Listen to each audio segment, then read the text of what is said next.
Yeah, so hello everyone, welcome back to my channel. So today I came up with very interesting topic. So today I am going to teach you class 10th NCERT Science chapter number 1, that is chemical reactions and equations. So without wasting the time, let's start our chapter. So chapter के नाम से ही हमें ये पता चल जाएगा कि हम फर्दर चैप्टर में क्या पढ़ने वाले हैं. चैप्टर के नाम में आपको सबसे पहले एक टर्म दिख रही है, that is chemical reactions. Chemical reactions, right. So chemical reaction होती क्या है? जब कोई भी सब्सटेंस, कोई भी केमिकल, कोई भी चीज़, जब हम उसके साथ एक केमिकल चेंज करवाते हैं एंड फर्दर वो किसी नया सब्सटेंस डेवलप होता है. लाइक अगर मैं कोई भी एक केमिकल चेंज करवा रही हूँ किसी भी केमिकल के साथ और मैं उसमें दूसरा केमिकल ऐड कर रही हूँ, तो आफ्टर द रिएक्शन तो कुछ ना कुछ तो बनेगा ना, कोई नया सब्सटेंस बनेगा, that is known as chemical reaction. और इक्वेशन यानी कि जो भी मैंने चेंज किया है, जो भी मैंने केमिकल रिएक्शन किया है, उसको मैं एक रिटन फॉर्म में उतार दूँ, that is equation. Okay, so let's start the chapter. Consider the following situations of daily life and think what happens when milk is left at room temperature during summers. क्या होगा अगर ऐसा होगा? तो obviously दूध खराब हो जाएगा, right. An iron tawa pan nail is left exposed to humid atmosphere. Grapes get fermented, food is cooked, food get digested in our body, we respire. So ये सारी कुछ सिचुएशन दी है और आपको ये सोचना है, फॉलोइंग सिचुएशन डेली लाइफ की कुछ सिचुएशन दी है एंड थिंक व्हाट हैपन्स, क्या होगा. ठीक है. Next is in all the above situations the nature and the identify the initial substances have somewhat changed. We have already learned about physical and chemical change, जो कि मैंने आपको बताया. Like chemical change is chemical जो reaction होता है, chemical change मैंने आपको उसमें इंक्लूड किया. यानी कि हम फिज़िकल और केमिकल चेंज के बारे में पढ़ चुके हैं, प्रीवियस क्लास में पढ़ चुके हैं.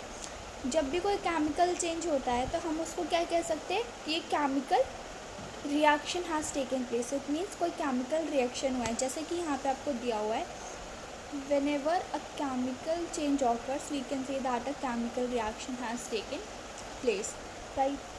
So next is, you may perhaps be wondering as to what is actually mean by a chemical reaction, कि एक chemical reaction का actually meaning क्या होता है.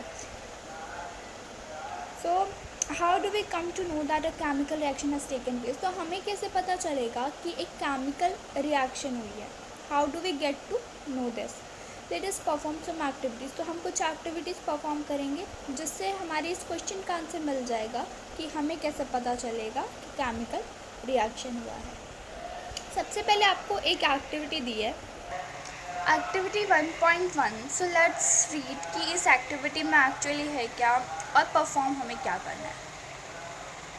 यस, सबसे पहले आप ये देख लो, डायग्राम भी साथ में लेके चलना है ताकि हम उसको विजुअलाइज भी कर सकें. सबसे पहले क्वेश्चन दिया गया है, this activity needs the teachers assistance. यानी कि अगर आप स्कूल में करोगे तो आपको मतलब टीचर की हेल्प लेनी है, आपको खुद से नहीं करना है. It would be better if students wear suitable eye glasses. यानी कि आपको आई ग्लासेस पहनने हैं. कोई भी केमिकल लाइक अगर आप कोई भी रिएक्शन करवा रहे हैं या फिर आप केमिस्ट्री लैब में जा रहे हो, so while doing any type of practical you must wear eye glasses, you must wear hand gloves, right. तो इसमें आपको आई ग्लासेस पहन लेने हैं. उसके बाद आपको एक मैग्नीशियम रिबन लेनी है. उस मैग्नीशियम रिबन 3-4 सेंटीमीटर की, और आपको उसको सैंड पेपर से रब करना है, राइट. उसके बाद आपको इन्हें टोंग से पकड़ना है. अब आप देखो टोंग्स होता क्या है. आपको किसको पकड़ना है? मैग्नीशियम रिबन को टोंग से पकड़ना है. तो आप ये देख सकते हो, जैसे हम घर में भी हमारे पास होता है ना, कुछ इस टाइप का होता है, वो कुछ इस तरीके का होता है घर में भी, इसे टोंग कहते हैं. इससे हमें मैग्नीशियम रिबन को पकड़ लेना है. Then burn it using a spirit lamp. Then हमें इसको बर्न करना है कोई किसी लैम्प के थ्रू. और बर्नर कलेक्ट द ऐश. अगर हम उसको जला रहे हैं तो ऑब्वियसली ऐश इकट्ठा होगी, यानी कि राख. तो हमें उसको एक कलेक्ट कर लेना है। So formed in watch class a show. देखो ये वॉच क्लास यानी कि कोई भी यहाँ पे चाइना डिश हम एक तरीके से कह सकते हैं वो रखी हुई है, और जब हम उसको देखो यहाँ बर्न कर रहे हैं तो बर्न करने के बाद देखो ये इसके पार्टिकल्स जो इसकी ये क्या है ऐश है ये यहाँ पे कलेक्ट हो रही है, तो हमें इसको ऐसे कलेक्ट कर लेना है। Okay, burn the magnesium ribbon keeping away as far as possible from your eyes. That's why it is written that you must wear sunglasses. Sorry, you must wear eyeglasses. What do you observe while doing the activity? While collecting the ash, what do you observe? आपको वो चीज़ देखनी कि क्या आप observe कर रहे हैं। अब नीचे देखते ज़रूर कुछ ना कुछ तो इससे रिलेटेड दिया गया होगा। यू मस्ट हैव ऑब्जर्व यानी कि आपका जो ऑब्जर्वेशन था, you must have observed that magnesium ribbons burns with dazzling white flame and changes into a white powder. अब देखो नॉर्मली हमारे घर में क्या होता है, अगर मैं कैंडल को बर्न करूँ तो उसकी फ्लेम कैसी होगी, थोड़ा रेडिश कलर होगा, थोड़ा ऑरेंज कलर होगा उसमें, राइट। तो ऐसी उसकी फ्लेम होगी।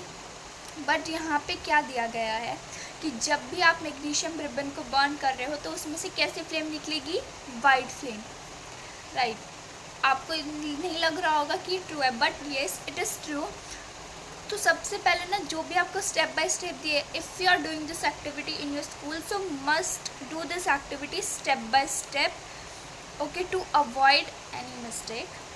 तो वो एक्टिविटी कर लेना। While the burning of magnesium ribbon you must have observe that its flame is in white colour, यानी कि आपको वाइट कलर की फ्लेम दिखेगी। और जैसे कि आप देख सकते हो इमेज में कि जो ऐश आपने कलेक्ट करी है वो किस कलर की है, वाइट पाउडर के फॉर्म में है, यानी कि वाइट कलर की है। तो पाउडर इज़ मैग्नीशियम ऑक्साइड। अब देखो यहाँ पे केमिकल रिएक्शन हुआ, कोई नया सब्सटेंस हुआ, देखो केमिकल चेंज हुआ। कैसे चेंज हुआ, अब मैंने रिबन को बर्न किया तो रिबन वापस थोड़ी ना रिबन की फॉर्म में आ सकती है, उसकी तो ऐश कलेक्ट हो गई। So that is a chemical change. Chemical change हुआ, इस केमिकल रिएक्शन के बाद केमिकल चेंज हुआ, it means you can say कि कोई केमिकल रिएक्शन हुआ। केमिकल रिएक्शन के बाद कोई नया सब्सटेंस फॉर्म हुआ, that is magnesium oxide. Okay, it is form due to the reaction between magnesium and oxygen present in the air. क्यों ये रिएक्शन हुआ है, क्यों हुआ है, क्योंकि हमने मैग्नीशियम और ऑक्सीजन के बीच में रिएक्शन करवाया है, क्योंकि ऑक्सीजन एयर में प्रेजेंट है। अब आप सोच रहे हो भाई हमने तो उसे बर्न किया था, सो बर्निंग के लिए must necessary oxygen is the part. So अगर आपने किसी चीज़ को बर्न किया है इट मीन्स आपने उस चीज़ को ऑक्सीजन के साथ रिएक्ट कराया है, right. Then we have 2 more activities.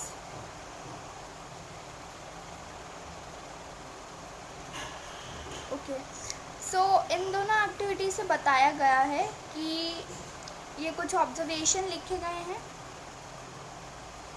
Okay, सो इसको मैं ऐसे नॉर्मली पढ़ लेते कि अगर कोई भी केमिकल रिएक्शन अगर होता है तो चेंज इन स्टेट हो सकता है, चेंज इन कलर हो सकता है। चेंज इन स्टेट यानी कि सॉलिड लिक्विड गैस इसमें से किसी दूसरे स्टेट में चेंज हो सकता है, कलर में चेंज हो सकता है, गैस में चेंज हो सकता है, टेम्परेचर में चेंज हो सकता है, right. So as we observe the changes around us, we can see that there is large variety of chemical reactions taking place around us. We will study about the various types of chemical reactions and their symbolic representations in the chapter. So हम बहुत सारे chemical जो हमारे substance हैं, chemicals है, acid है, bases है, उनकी हम एक symbolic representation देखेंगे कि किस symbol से हम उन्हें represent कर सकते हैं। Like अगर मेरे पास एक है सोडियम, सोडियम को किससे कर सकते हैं, Na से कर सकते हैं।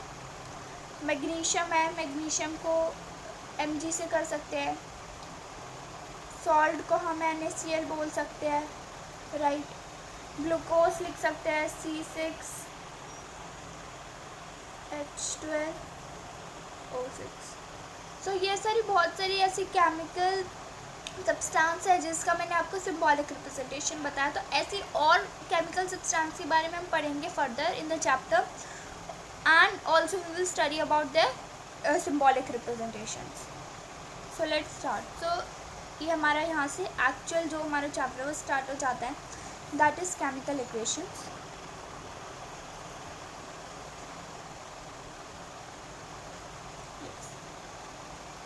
So activity 1.1 can be described as when a magnesium ribbon is burnt in oxygen, it gets converted to magnesium oxide.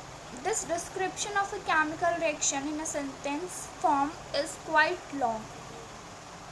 It can be written in a shorter form. The simplest way to do this is to write in the form of word equation. तो अगर हम कोई भी like chemical reaction हो रहा है हमारा, सो chemical reaction के टाइम पे अगर मैं ये लिखूँ जैसे इसमें magnesium plus oxygen magnesium oxide बना रहा है, मैंने इसको वर्ड की फॉर्म में लिखा, लेकिन अगर मैं इसी को सिंबॉलिक रिप्रेजेंटेशन में लिखूँ तो इस क्या होगा, इक्वेशन मेरी शॉर्टर हो जाएगी। जैसे कि मैग्नीशियम है Mg प्लस O2, मैग्नीशियम और ऑक्सीजन मैग्नीशियम और ऑक्सीजन ये रिएक्टेंट्स है, यानी कि इनका हम रिएक्शन करवा रहे हैं and then it produce magnesium oxide यानी कि MgO। Next, the substance that undergo chemical change in the reaction magnesium and oxygen are the reactants, यानी कि इनसे हमने रिएक्ट कराया। The new substance is magnesium oxide, जो आफ्टर रिएक्शन फॉर्म हुआ magnesium oxide, form during the reaction as a product, यानी कि after the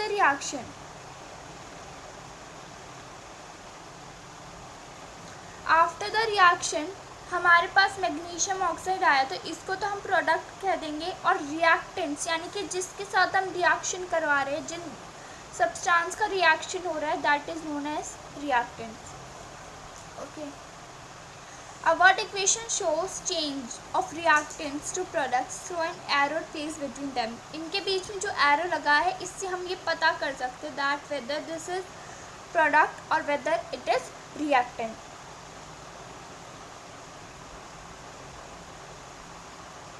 So अगर arrow इस तरफ है, it means इस साइड आपके प्रोडक्ट होंगे, इस साइड आपके रिएक्टेंट हो गया। हमें किस चीज़ पर ध्यान देना है, हमें इस पर देखना है कि एरो किस तरफ है, ठीक है। Now so the reactants are written on the left hand side LHS with a plus sign between them. Similarly, products are written on the left side RHS with a plus sign between them. The arrowhead point towards the product, right? So इसको हम ये भी कह सकते हैं कि ये गलत कहा है कि लाइक LHS में ही हमारे क्या हो सकते हैं, रिएक्टेंट्स हो सकते हैं। अगर मैं इस इक्वेशन को ये लिख दूँ MgO और मैं एरो का साइन इधर लगा दूँ, तो हमारे तो क्या लेफ्ट हैंड साइड पे रिएक्टेंट हो गए, सॉरी लेफ्ट हैंड साइड पे यहाँ पे हमारा प्रोडक्ट हो गया। क्यों हो गया, क्योंकि MgO रिएक्शन के बाद फॉर्म हुआ था, इसलिए।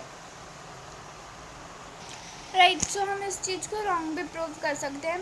ऐसे मैंने आपको बताया कि मैंने MgO यानी कि जो हमारा प्रोडक्ट था उसको मैंने लेफ्ट हैंड साइड लिया, राइट। और अगर मैं एरो ऐसे लगा दूं तो मेरी इक्वेशन भी ठीक रहेगी, क्योंकि मैंने एरो की गलती नहीं करी है, तो ये चीज़ हम कह सकते हैं।